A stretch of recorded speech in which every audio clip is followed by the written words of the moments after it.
Yo, what's up? Balita mga idol, welcome back. So for today's video mga idol, ito yung panibagong project ni Kuya Koy. Bale, si water side ng freshwater generator. Bago natin simulan to ay syempre shoutout muna tayo. Shoutout dito kay Anthony Paat. Shoutout sa iyo idol. Shoutout naman dito kay Rudy Pamut. Shoutout sa iyo idol, ingat dyan. Shoutout dito kay Rafael Plata. Shoutout sa iyo idol, ingat lagi dyan. At shoutout dito kay Saldi Zamora. Shoutout sa iyo idolo. Shoutout kay Rener Tolanda. Shoutout sa iyo idolo, ingat ka dyan. At shoutout dito kay Drew Dinalya. Shoutout idol. At shoutout naman dito kay Peter James. Shoutout sa iyo idolo. Shoutout naman dito kay Erwin Jan Opiniano. Shoutout sa iyo idol. At shoutout naman dito kay Noel Zanginza. Shoutout sa iyo idol. At shoutout kay Elmar Payag from Elboard. Salamat idol. So dito mga idol, bale i-share ko muna sa inyo kung paano ko sinusukatan itong lumang pipe mga idol. So unang ginagawa ko dito mga idol, syempre kinukuha ko muna yung center ng 90 degrees elbow. Yan no. Magsusukat ka dyan sa gitna ng well bed hanggang dito. Sukatin mo ng metro. Tapos kunin mo yung kalahati. So yan na yung magiging center ng 90 degree elbow natin. Ganyan, no? Tapos dito naman tayo sa 45 degree na elbow natin, mga idol. So ganun pa rin yung gagawin natin. Susukatan natin dyan sa gitna ng well bed hanggang dito sa kabila. Sukatan. Sinusukatan ko ng ganyan. Tapos kukunin ko yung kalahati niyan mga idol. So yan na yung magiging center ko mga idol. Yan. Kaya minamarkingan ko yan. Importante yan. Na malaking bagay yan mga idol. So ngayon dito naman tayo sa center ng 90 degree elbow, no? So dito yung ginagawa ko is nagguguhit ako simula dyan sa gitna ng dalawang butas ng plants. Yan, ginuguhitan ko yan ng ganyan sa gitna mismo ng pipe, ganyan. Tapos guhit ka naman dito, pababa, ganon mga idol. Ngayon, simula doon sa tick off ng 90 degree elbow dyan sa intersection na yan, magsusukat tayo papunta doon sa plants. Yan yung ginagawa ko. Yan o. Hanggang dyan, sinusukat ko yan.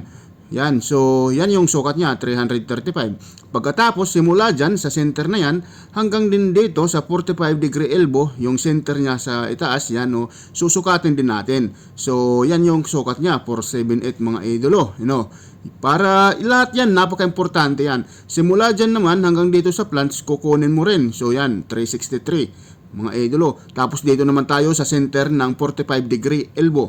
So, syempre ganun pa rin yung ginagawa ko mga idol. Guguhitan pa rin natin. Ganyan lang mga idol, di ba? Ganyan lang kabisik. Guhit ka dyan sa gitna ng pipe, yan o. Kunin mo yung intersection, yan, yung take off ng 45 degree, tapos sukat ka hanggang dito sa plants mga idolo. So, yung sukat niyan ay ito, 349 mga idol. So pagkatapos simula dyan sa intersection na yan, so sukat ka hanggang dito sa taas sa 90 degree yan. Sukatin mo ng ganyan. So 479mm yung sukat niya mga idolo. So pagkatapos naman dyan mga idol, simula dyan sa center na yan, susukatan mo rin yan hanggang dito sa center ng 45 degree. Yan dyan o. Sukatan mo. So pagkatapos naman mga idol, ay simula din dyan sa center ng 90 degree. Yan dyan o. Magsusukat ka rin papunta dito sa center ng 45 degree. Yan. So 465 yung sukat niya mga idol. So napaka-importante yan. Ngayon yung distance naman yung kukunin natin mga idol. Simula dyan hanggang dito sa 45 degree, kukunin mo yung distansya. No, yung distance, napaka-importante niyan mga idol. Kunin mo ng ganyan.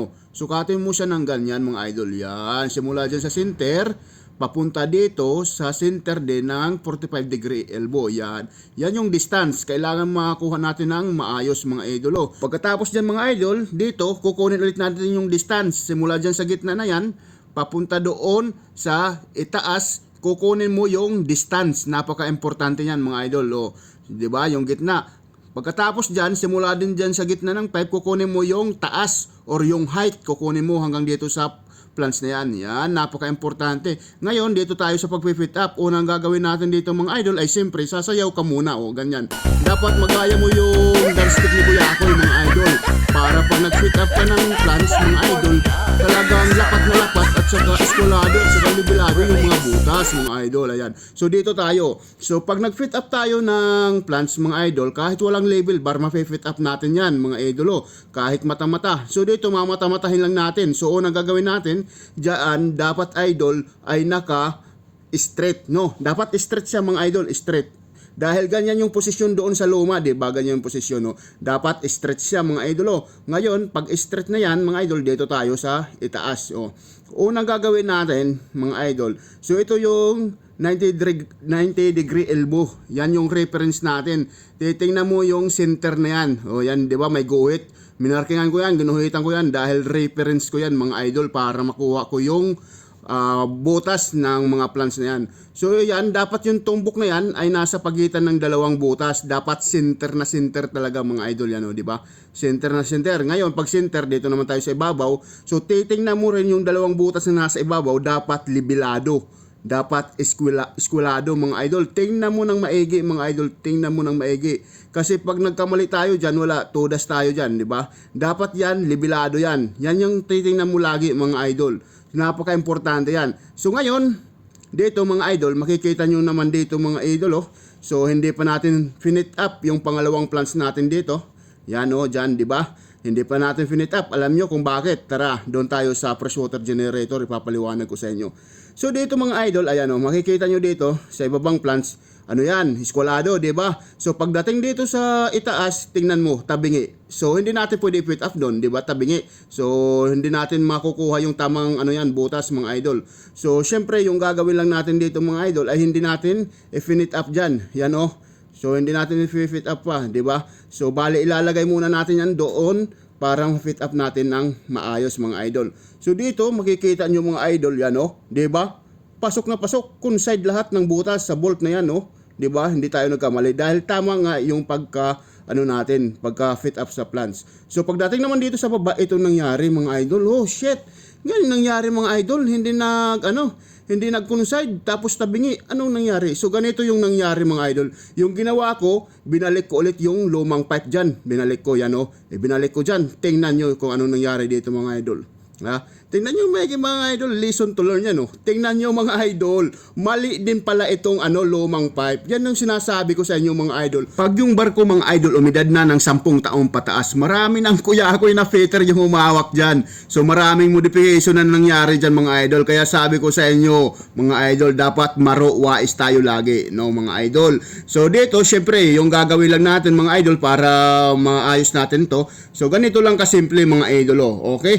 So una dito, mga idol, so itong part ng sa taas, sa 90 degree elbow, okay pa yan. So dito lang tayo mag-a-adjust sa ibaba. So syempre, dito, yung gagamitin ko dito ay ito.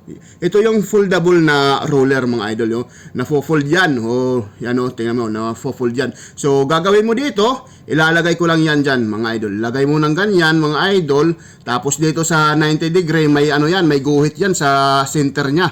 Kita mo? So, yan na yung reference ko, mga idol, yan, no? I-align ko lang ng ganyan, tapos dito sa kabila, i-align mo rin yung roller na yan sa gitna ng pipe.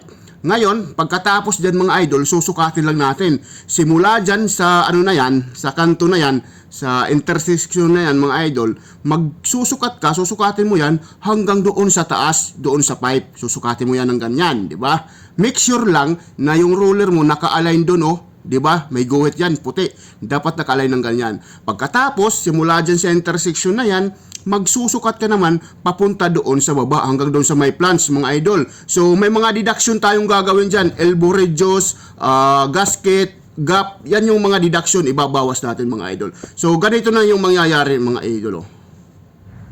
Much later. So ito na siya, mga idol, yan, oh, 'di ba? So, na-fit up na natin, mga idol. So, hindi lang natin naipakita, mga idol, oh, dahil wala man tayong cameraman dito. So, mag-isa lang ako nagbe-video. So far dito, makita nyo sa pipe na yan, yung spool. Tingnan nyo, di ba? May guhit. So, nakasinter pa rin siya doon sa 45 at saka 90 degree, yan, oh. Kaya kung titingnan mo, tuwid na tuwid pa rin yan, mga idol, yan, oh. Sinaayos lang natin, mga idol, para sa susunod ng mga fitter ay hindi na mahirapan. 1 hour later. So ayan, mga idol, bali dito ay naikabit ko na, mga idol. So bali na full weld ko na lahat yan, mga idol. Hindi lang natin ipinakita yung pagpo-full weld kasi syempre hahaba yung video. Ganun pa rin yan, mga idol, full weld lang natin. Bali 7018 electrode yung ginamit natin dyan. All in, root pass, hot pass, final capping 7018, mga idol. So ayan, so baka naman dyan, mga idol, Pa-share naman itong video mga idol. Baka naman dyan.